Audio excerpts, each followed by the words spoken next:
السلام علیکم۔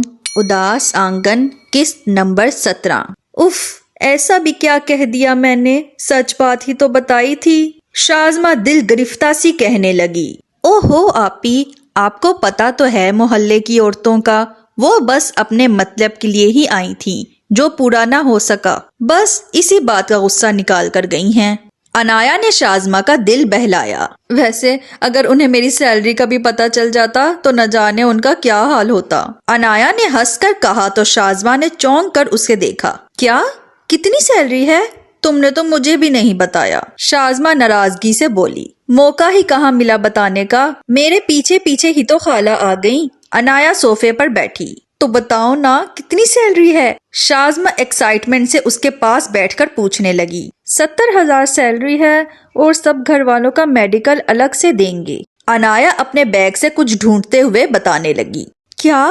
70,000 سیلری؟ وہ انایا کے کان میں چیخی۔ اوہ آپی میرا کان! وہ کان میں ہاتھ رکھ کر ہنستے ہوئے بولی۔ وہ 70,000 دیں گے تمہیں؟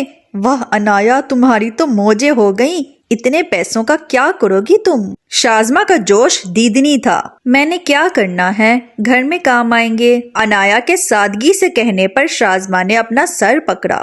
پاگل، اتنی اچھی جگہ کام کرنے جاؤ گی، شاپنگ کرنا، کپڑے جوتے بیگ وغیرہ لینا، یہ سب اب تمہاری ضرورت کی چیزیں ہیں۔ شازمہ نے اسے دنیا کے رواج سمجھانے چاہے۔ اچھا آپی، دیکھوں گی۔ انایا نے جیسے بات ٹالنی چاہی۔ دیکھوں گی نہیں، بلکہ ہم اس سنڈے کو ہی جائیں گے شاپنگ کرنے۔ ویسے تمہیں شائستہ کا شکریہ ادا کرنا چاہیے، اس کی نیت جیسی بھی تھی، تمہارا تو بھلا ہو گیا۔ شازمہ کے کہنے پر وہ دونوں ایک ساتھ ہنس دیں۔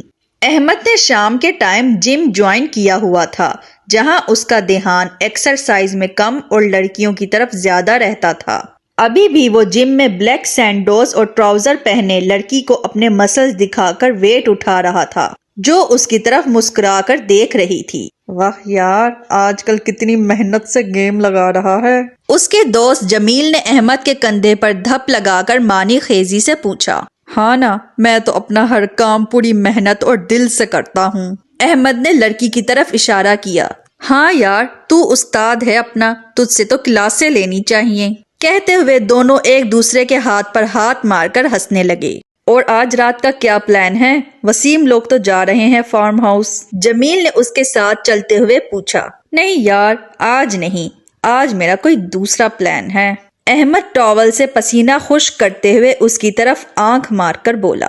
کبھی یاروں کے لیے بھی ٹائم نکال لیا کر، ہر وقت بس مچھلی کے شکار میں ہی مصروف رہتا ہے۔ جمیل نے شکوہ کیا۔ میرے جیسے ہینڈسم کے پاس مچھلیاں خود چل کر اپنا شکار کروانے آتی ہیں، تم لوگ تو بس جلتے رہنا میری پرسنالٹی سے۔ وہ دونوں باتیں کرتے ہوئے سیڑھیاں اترنے لگے۔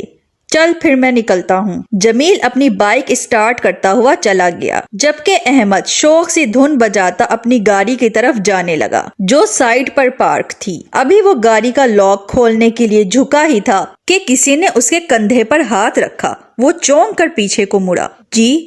اس نے بغور سامنے موجود شخص کو سر سے پاؤں تک دیکھا، جو بلیک سوٹ میں ملبوس، کانوں میں بلو ٹوتھ لگائے ایک ہٹا کٹا شخص تھا۔ سر، ہمیں آپ کے 10 منٹ چاہیے، باس آپ کا گاڑی میں ویٹ کر رہے ہیں۔ اس شخص نے ہاتھ باندھے روبوٹک انداز میں کہا۔ کون باس؟ اور آپ کے باس کو مجھ سے کیا کام ہے؟ احمد نے اچنبے سے سوال کیا۔ سر، یہ تو وہ آپ کو خود بتا دیں گے، ان کا ایک ایک منٹ قیمتی ہے، آپ پلیز میرے ساتھ چلیں۔ اس شخص کا انداز ایسا تھا کہ اگر احمد اگلے ہی لمحے اس کے ساتھ نہیں گیا تو وہ اسے اٹھا کر لے جائے گا۔ اس لیے چاروں ناچار احمد اس کے ساتھ چل پڑا، جہاں جم کے سامنے والی روڈ پر ہی ایک لینڈ کروزر کھڑی تھی، جس کے آس پاس مزید باڈی گارڈ کھڑے تھے۔ ان دونوں کے نزدیک پہنچتے ہی ایک گارڈ نے بیک سیٹ کا دروازہ احمد کے لیے کھول دیا۔ اس سچویشن میں احمد کو سمجھ نہیں آ رہا تھا کہ وہ کیا کرے، کہیں وہ کسی مافیا وغیرہ کے ہاتھ نہ لگ جائے۔ لیکن یہاں تک آ کر واپس پلٹا نہیں جا سکتا تھا، اس لیے وہ گاڑی میں بیٹھ گیا۔ ڈرائیونگ سیٹ خالی تھی، جبکہ فرنٹ سیٹ پر ایک شخص بیٹھا ونڈو سے باہر دیکھ رہا تھا۔ اس کی بلیک شرٹ کی آستین فولڈ تھی، جس میں اس کا کثرتی بازو نمایاں تھا۔ احمد کو اس کی صرف ایک سائیڈ نظر آ رہی تھی، جہاں سے وہ دیکھ سکتا تھا کہ وہ ایک گندمی رنگت کا حامل، ہلکی شیو والا ہینڈسم سا شخص ہے۔ مچھلیوں کے شکار کا بہت شوق رکھتے ہیں احمد صاحب، لیکن اس مرتبہ بہت غلط جگہ ہاتھ ڈالنے کی کوشش کر رہے ہیں۔ گمبھیر آواز گاڑی میں گونجی۔ کون ہو تم؟ اور مجھے اس طرح بلوانے کا کیا مقصد ہے؟ احمد کو اس صورتحال میں گھبراہٹ سی ہونے لگی۔ میں جو بھی ہوں، فی الحال یہ تمہارا مسئلہ نہیں ہے۔ میں جس بارے میں بات کر رہا ہوں وہ تمہارا مسئلہ ہے۔ آئندہ اپنے اسکول کی سابقہ ٹیچر کا راستہ روکنے کی یا ان سے مخاطب ہونے کی غلطی بھی مت کرنا، ورنہ مجھے تمہیں واقعی بتانا پڑے گا کہ میں کون ہوں، اور یقین کرو مجھے جان کر تمہیں بالکل خوشی نہیں ہوگی۔ احمد ہکا بکا اس کی بات سن رہا تھا، یقیناً وہ عنایا کے متعلق ہی بات کر رہا تھا۔ اس کے ساتھ ہی قسط نمبر 17 کا اینڈ کرتے ہیں۔ ملتے ہیں نیکسٹ ناول ولاگ میں۔ اللہ حافظ۔